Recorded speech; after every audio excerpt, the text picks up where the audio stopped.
Hello students. आज हम पढ़ने वाले हैं cell cycle and cell division के कुछ न्यूमेरिकल्स।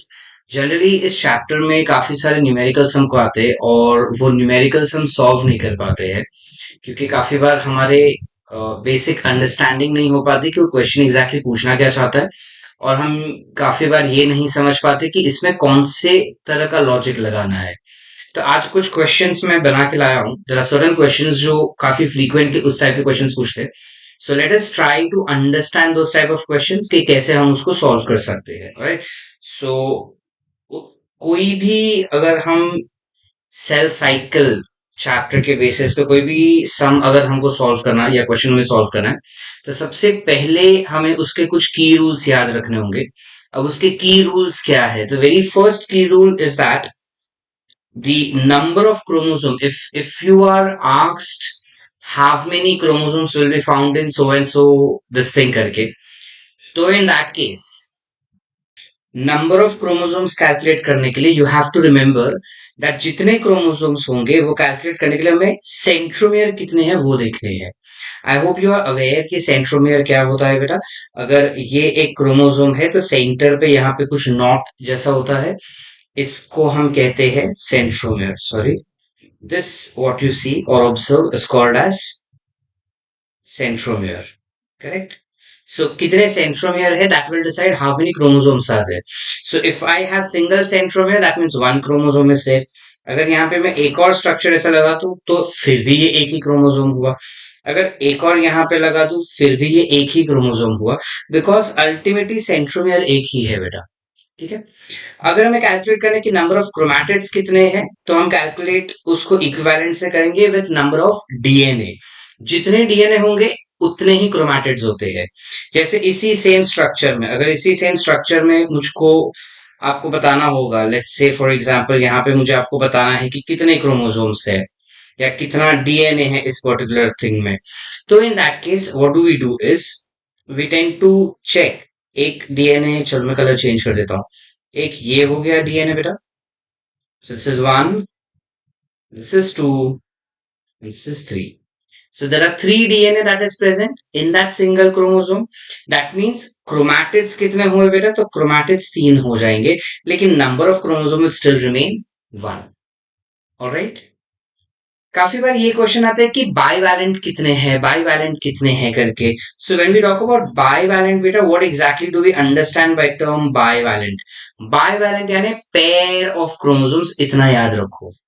सो अगर सपोज ये कुछ ऐसे है, एक मम्मी से आ रहा है और एक पप्पा से आया हुआ क्रोमोसोम, बराबर? एक chromosome from mother and one chromosome is from father, then this becomes one single pair, meaning nothing but one single bivalent. So number of bivalent will always be equivalent to number of haploid chromosomes बेटा। Haploid chromosome जितने होंगे उतने ही बाइवैलेंट्स हम गिन सकते हैं। यानी कि हमारे बॉडी में, ह्यूमंस में, हमारे पास होते हैं 46 chromosomes, which is nothing but 23 pairs of chromosomes. So how many bivalents do we have? So we have 23 bivalents present in our body. Understood? अब तो कॉन्सेप्ट इज क्लियर है। नेक्स्ट इज, काफी बार पूछते हैं नंबर ऑफ टेट्राड्स कितने हैं। तो याद रखना, नंबर ऑफ टेट्राड्स हमेशा most of the time number of tetrads is equivalent to number of bivalents. जितने बाइवैलेंट्स होंगे उतने ही टेट्राड्स होंगे। बट क्वेश्चन इज के टेट्राड्स और बाइवैलेंट में क्या डिफरेंस है। So when you talk about टेट्राड्स, ये हटा देना बेटा, ये गलत यहाँ पे है, ये गलत लिखा हुआ है।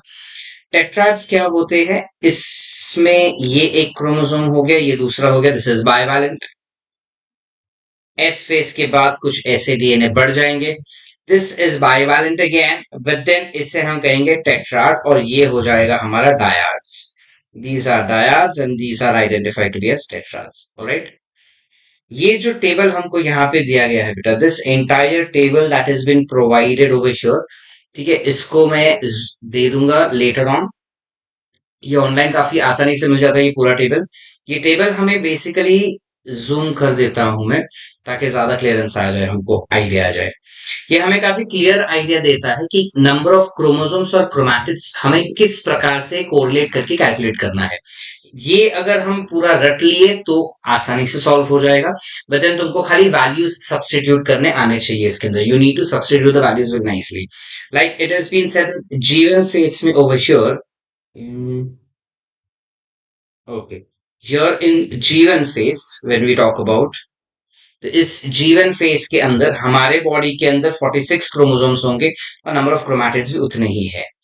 एस फेज के बाद डीएनए जो है वो मल्टीप्लाई हो जाएगा, जिस वजह से G2 फेज में number of chromosomes will still remain the same, but then DNA will increase. That means this will increase from 2C, it has increase to 4C.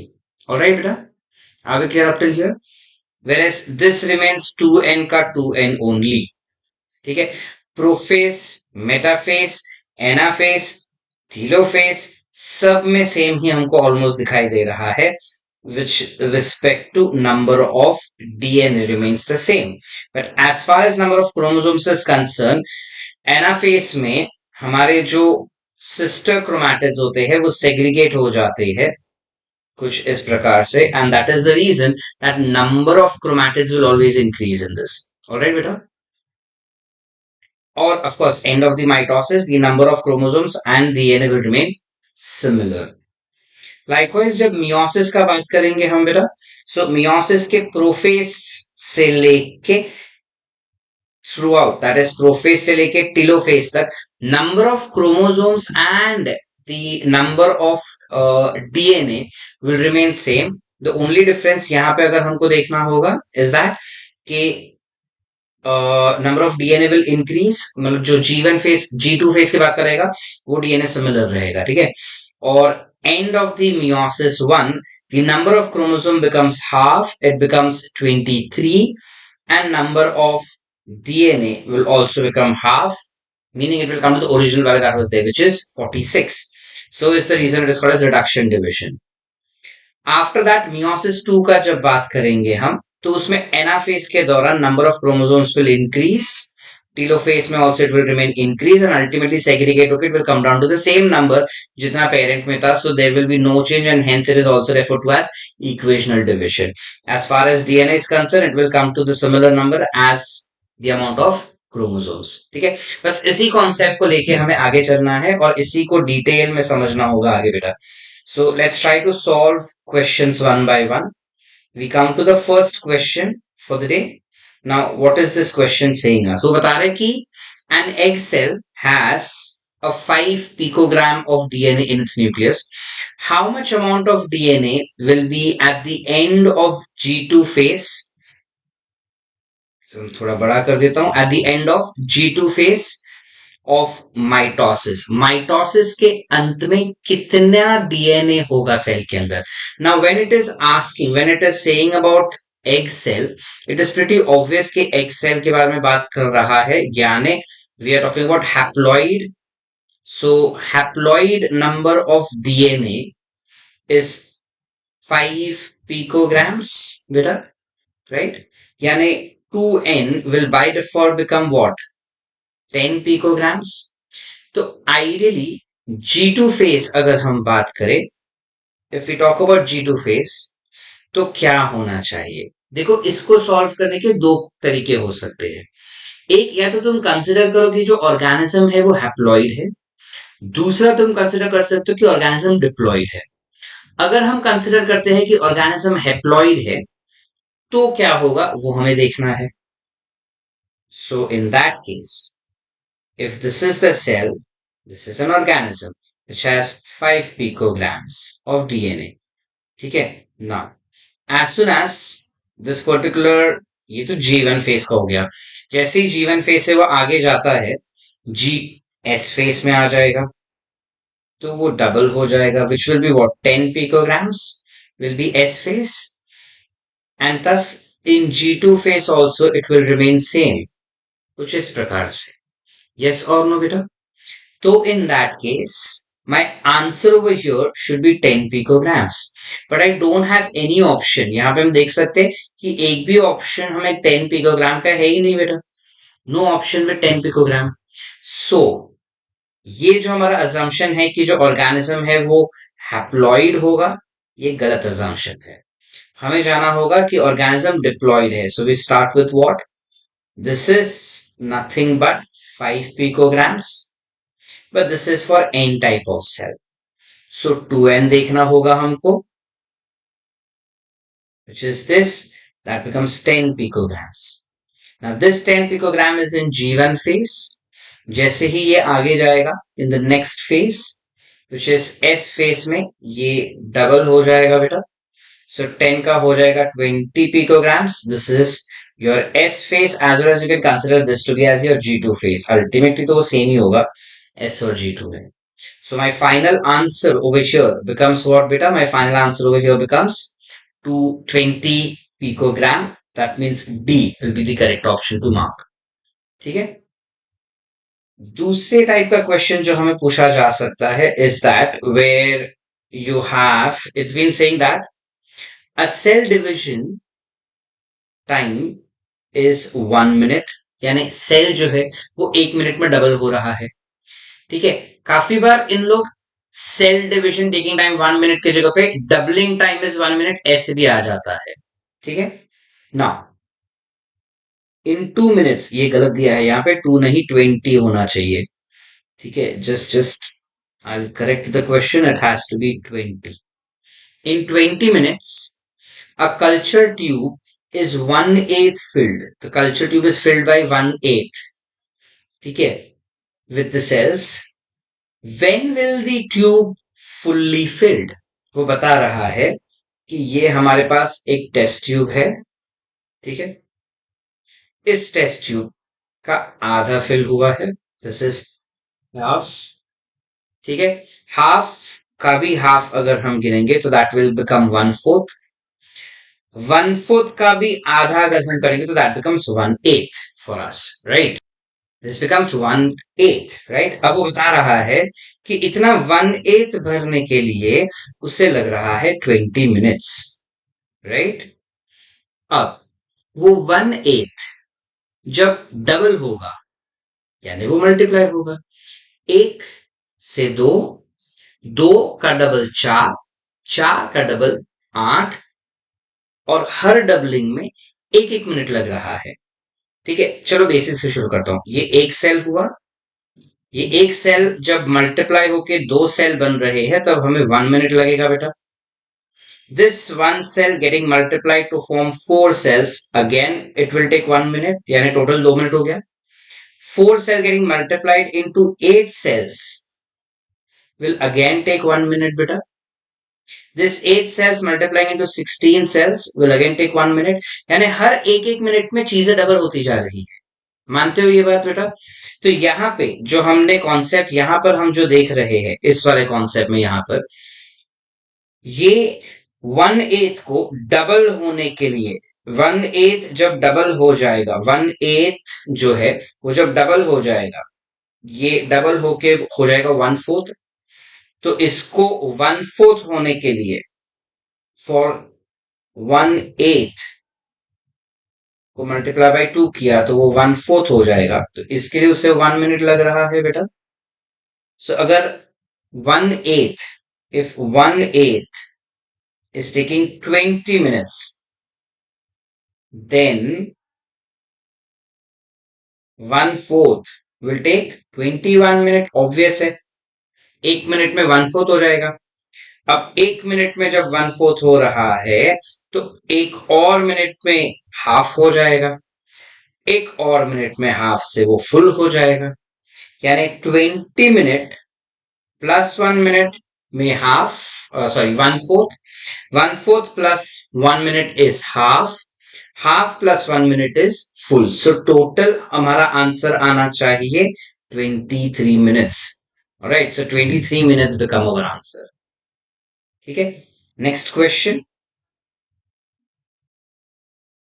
A plant cell has 12 chromosomes at the end of mitosis. How many chromosomes would it have in G2 phase? Okay, थोड़ा यहाँ पे ले लेते हैं. Of its next cell cycle. अब वो बता रहा है कि एक प्लांट सेल है जिसके पास 12 क्रोमोसोम्स है माइटोसिस के अंत में. यानी कि एक डिप्लॉयड सेल अगर मैं गिन रहा हूं, लेट्स से ये डिप्लॉयड सेल ही है, प्लांट्स आर डिप्लॉयड बेसिकली, तो अगर ये डिप्लॉयड सेल है, सो 2n सेल माइटोसिस खत्म हो चुका है, यानी 2n हो चुका है, इस 12, यानी कि ये कुछ इस प्रकार से 12 क्रोमोसोम्स वाला है। ठीक है, अब वो बता रहा है कि यही सेल वापस से सेल डिवीजन कर रहा है, इट इज अंडरगोइंग इंटरफेस, जिसमें G1 फेस सेम रहेगा, एस फेस में ये इंक्रीज हो जाएगा कुछ इस प्रकार से, राइट। थोड़ा और बड़ा कर देते हैं चलो इस चीज को फॉर बेटर अंडरस्टैंडिंग। ये कुछ ऐसे हो जाएगा, जहां पे ऑब्वियस सी बात है सेंट्रोमियर एक ही है, हमारा रूल ये था क्रोमोसोम उतने जितने सेंट्रोमियर, तो ये हो गया हमारा S phase, this is G1 face, this is S phase, end of course G2 में भी तो सेम चीज ही रहेंगी, number of chromosomes do not increase in G2 phase, so number of chromosome remains same, G1 में जितने हैं उतने ही G2 में है, तो ये सेम ही हो गया ना बेटा, जितने क्रोमोसोम्स माइटोसिस के अंत में है G1 में भी उतने ही जाएंगे, तो अल्टीमेटली G2 में भी उतने ही रहेंगे, which is nothing but 12 becomes the answer. Very simple question. Next is, how many meiotic divisions are required for 100 pollen grains? Simple, एक meiosis से हमें 4 cells मिलते हैं, right? Of course, that is एक 2n cells से you will get 4n cells. You are getting 4n cells over here. ठीक है? Now when you are getting 4n cells over here, that means if I have to divide, if I have to have 100 pollen grains, simple formula I will use is n by 4. क्या लिख रहे, it will have n by 4, which is nothing but 100 by 4, my answer becomes 25. So this becomes my answer, as simple as that. अच्छा, यहीं पे pollen grains के जगह पे अगर एग सेल दिया होता तो हम क्या करते थे? इन that case, whether it is animal और इट इज प्लांट, बहुत ध्यान से सुनना बेटा, वो एनिमल हो या प्लांट, भले ही 2n सेल से हमें 4 सेल मिलेंगे मियोसिस के द्वारा फॉर श्योर, लेकिन फीमेल्स में हमें 3 पोलर बॉडीज मिलेंगी और सिर्फ एक functional, we get 3 polar bodies and only one functional egg cell, meaning for females one meiosis, अरे यार, one meiosis will give you one egg cell. That is for females, हाँ बाबा, this is for females. अच्छा दिख नहीं रहा है, one female will give one egg cell only. So that means अगर यहाँ पर हमारे लिए पोलन ग्रेन्स की जगह पे if I change this and I write how many egg cells are formed, how many meiosis will be required for forming 100 egg cells, then in that case my answer will be 100 meiosis. So if it is female you mark 100, if it is male you mark 25. Concept sort. Let's go for the next question. What is this next question? ये हमें क्या पूछ रहा है बेटा? So यहाँ पर ये हमको पूछ रहा है, number of bivalents are 8 in prophase 1. What is the number of chromosomes in anaphase 2? ये प्रोफेस 1 का बात कर रहा है, ये एनाफेज का बात कर रहा है. Go back to the basics, हमने क्या कहा था बेटा? Bivalents is equal to pairs of chromosomes, यानी 2n. तो यहाँ पे वी कैन कंसिडर कि हमारे पास 8 पेयर्स ऑफ क्रोमोसोम्स है, यानी टोटल क्रोमोसोम्स प्रोफेस 1 में टोटल क्रोमोसोम्स हमारे पास 16 हो गए, बराबर बेटा. अब ये 16 क्रोमोसोम्स जो हमको यहाँ पर मिल रहे हैं, these 16 chromosomes that we have, जब मियोसिस 1 कंप्लीट होगा तो हाफ हो जाएगा ना, because it is reduction division, so this becomes 8, correct, it will become what, 8 in nature. Now 8 is it becoming, so इसको हम थोड़ा और डिटेल में देखेंगे. You have a structure like this, ठीक है, then you would have some structure like this. ठीक है, ये हमारे पास एक बाइवैलेंट हो गया G1 फेस वाला।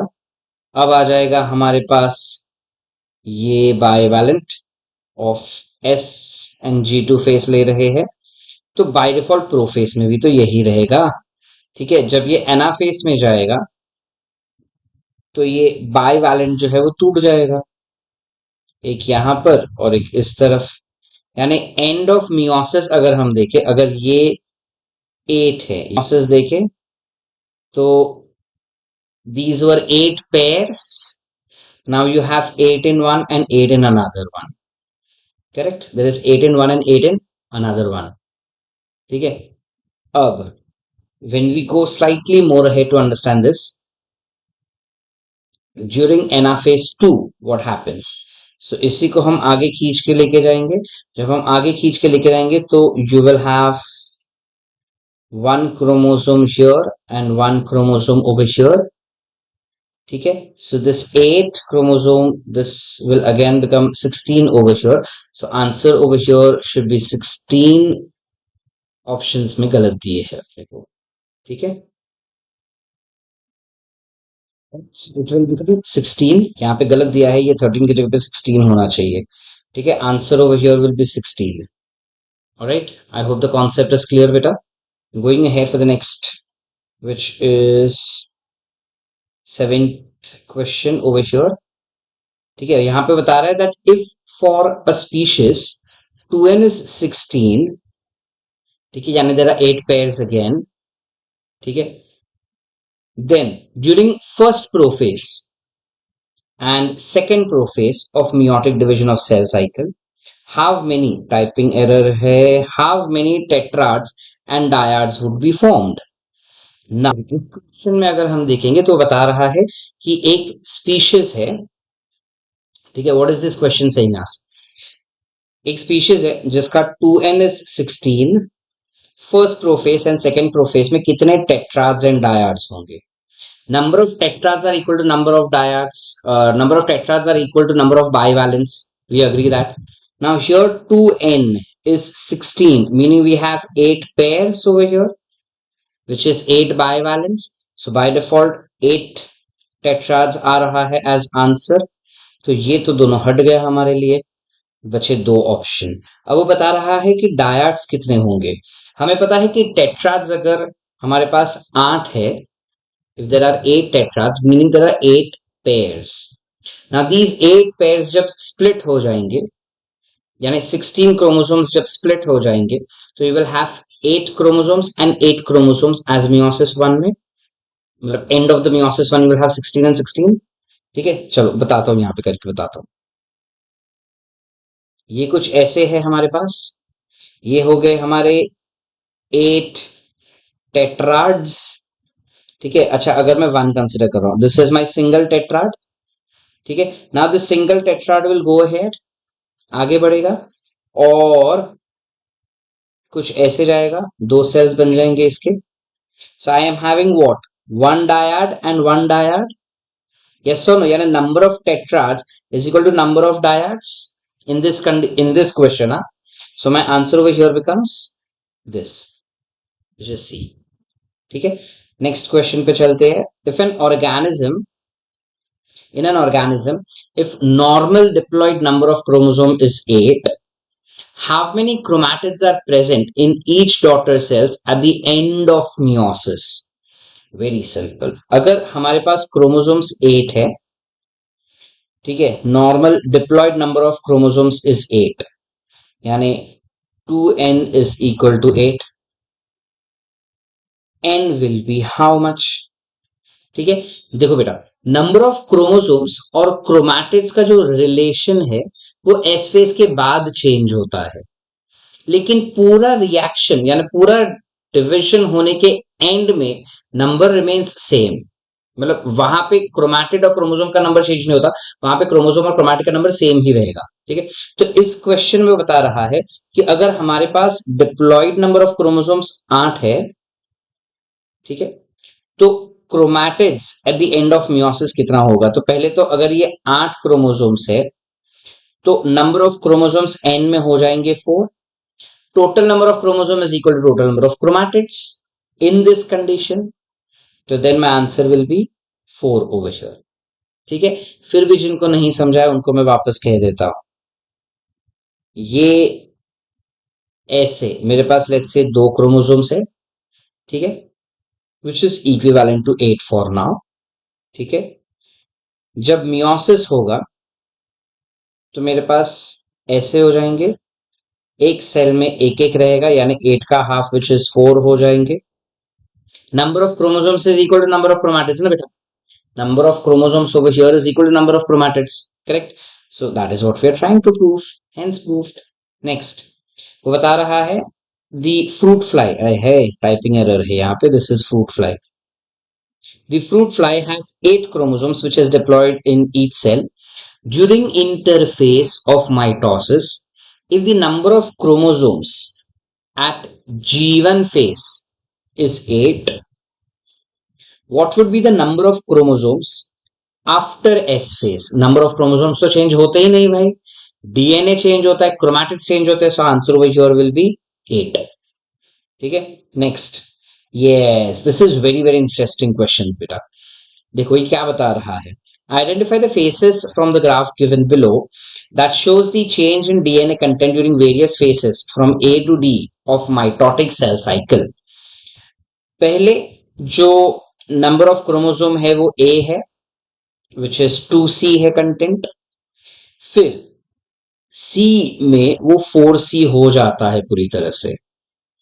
यानी ऑफकोर्स फर्स्ट फेज तो हमारा जीवन फेज ही हो गया. तो आंसर तो मुझे यही मिल जाता है. As simple. बट इसको हम फिर भी समझेंगे बेटा. आई zoom this graph for you all. ठीक है. अब देखो यहाँ पे हमको करना क्या है. ये फर्स्ट फेज में नंबर ऑफ क्रोमोसोम या number of DNA is 2C for us. S phase के दौरान ये धीरे धीरे धीरे धीरे इंक्रीज हो रहा है. Meaning it is immediate. तो वो एस फेस होगा जहां पे वो इंक्रीज हो रहा है और फाइनली फेस के अंत तक वो डबल हो जाता है. G2 फेस में नंबर ऑफ डीएनए सेम और M फेस में वापस से वो रिड्यूस होना शुरू हो जाएगा ना. G2 फेस में इट रिमेन्स सेम और M फेस का जब बात करेंगे तो M फेस में वापस से वो क्या हो जाएगा बेटा, रिड्यूस हो जाएगा. So C becomes the answer over here. That is how you are supposed to analyse this graph. ठीक है. नेक्स्ट क्वेश्चन जो हम आगे बढ़ रहे हैं नेक्स्ट क्वेश्चन के लिए which is how many meiosis will require to form 100 seeds. 100 seeds अगर है तो हमें कितने मियोसिस चाहिए होंगे. Very interesting question.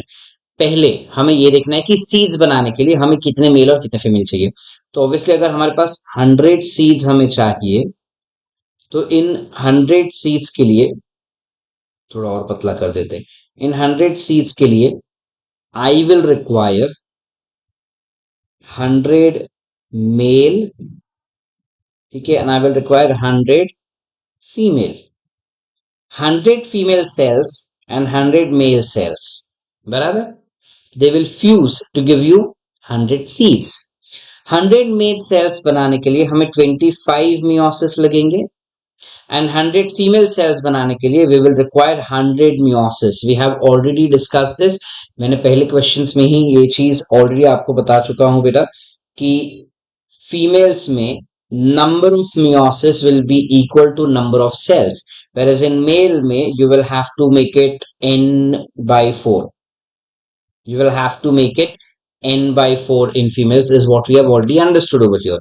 So if you multiply this, if you add this 100 plus 25 together, your answer will be 125. So 125 becomes your final answer over here. All right. है ना. So that's how simple it is. अगर यहाँ पे ये हो जाता 101, if question would have changed और वो पूछ रहा है कि 101 सीट्स के लिए कितना चाहिए रहेगा, तो यहाँ पे हो जाएगा 101 over here and here it will increase to 26. तो final answer would have been 127 बेटा. ठीक है. अब क्वेश्चन इसके यहाँ पे 6 लेकर तो सर 3 एक्स्ट्रा बच रहे हैं. हाँ तो कोई बात नहीं ना, एक्स्ट्रा बचेगा वो चलेगा, कम नहीं पड़ने चाहिए. Requirement is of 100 seats. तो 100 सीट्स के लिए 100 मेल एंड 100 फीमेल गैमेट्स तो चाहिए ही चाहिए अपने को. तो 100 तो लेकर आओ. बाद का जो एक्स्ट्रा बच गया वो बच गया, उसको छोड़ दो, उसका टेंशन तुम मत लो। ठीक है, चलो नेक्स्ट क्वेश्चन पे जाते हैं। In an experiment a human cell and a yeast cell divide simultaneously, बहुत बढ़िया बात। ठीक है, ह्यूमन सेल और एग सेल जो है वो साइमल्टेनियसली मल्टीप्लाई हो रहे हैं। After 48 hours what will be the ratio of the cell cycles completed by yeast and human cells. मतलब बेसिकली वो बता रहा है कि एक एक्सपेरिमेंट परफॉर्म किया गया है, इस एक्सपेरिमेंट में हमने ह्यूमन सेल्स लिए हैं और ईस्ट सेल्स लिए हैं। ह्यूमन सेल्स और ईस्ट सेल्स को दोनों को 48 आवर्स के लिए रख लिया है। अब हमें ये जानना है कि 48 आवर्स तक रखने के बाद कितनी बार कितने मल्टीप्लीकेशंस हो रहे हैं, कितनी माइटोसिस हो रही है, यहाँ पे वो हमको देखना है। So for that what we have to do is human cells multiply in 24 hours. एक सेल से दो सेल होगा 24 आवर्स में, तो 48 आवर्स में you will have two divisions, right. So 48 hours में you will have two divisions, right? East cell multiplies in 90 minutes. East cells take 90 minutes for multiplication. So 48 hours में you have to divide 48 with 1.5. That will bring you to somewhere around 32. Right, अब वो बता रहा है what will be the ratio of number of cell cycles completed by yeast. So yeast ने 32 cell cycle किए और humans ने दो, सो वन जा 16 जा, my answer is 16 is to 1. Alright, next question. How many bivalents can be observed if there are total 36 chromosomes in diploid conditions. यानी 2n में 36 है, तो n में कितने होंगे 16, and n is equal to bivalent, so my answer will be 16. 16 is not given in the option. We take 16 over here. All right, 16 will be the answer over here. Then 36, sorry 16 नहीं, 36 बोला है ना, 32 नहीं है, so this will be 18. Maths calculation errors. ठीक है, next. If a cell has 16 tetrads, यानी 16 bivalents हो गए, यानी 32 chromosomes हो गए, 2n is equal to 32. Okay, now then what will be the number of chromosomes in the cell at anaphase 1 and at anaphase 2? Oh, oh, oh. So 32 तो हमें पहले ही मिल गया, तो ये तो हट गया। एनाफेस 1 में 32 होना चाहिए, तो ये और ये हमें देखना है।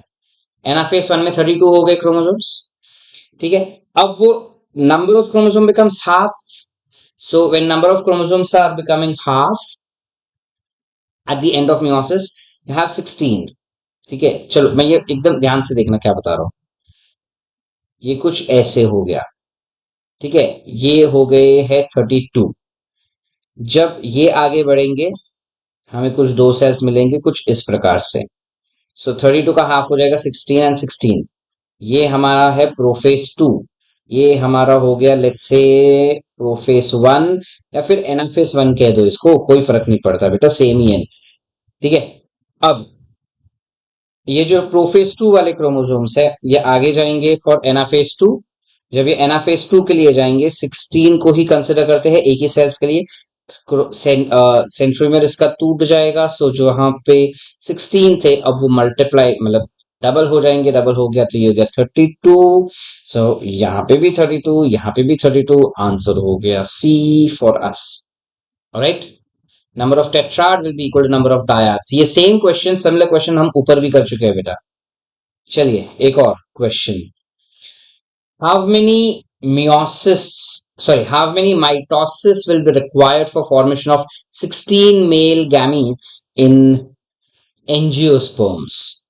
ना एंजियोस्पर्म एक प्लांट के बारे में बात करेंगे। अगर हमें मेल गैमेट चाहिए बेटा तो थोड़ा शुरू से शुरू करते हैं। 2n होता है microspore mother cell which is also called as PMC, pollen mother cell, which undergoes meiosis to give me 4n, right? It gives us 4n. अब हमें चलना है सिर्फ इस n को लेके। हमें चाहिए कितने 16 मेल गैमेट्स चाहिए, तो अगर ये एक एन है, ठीक है, ये एक एन आगे जाएगा to give me generative cell and it will give me, मतलब फर्स्ट माइटोसिस होगा to give me generative cell and vegetative cell. Generative cell will undergo mitosis again to give me two male gametes.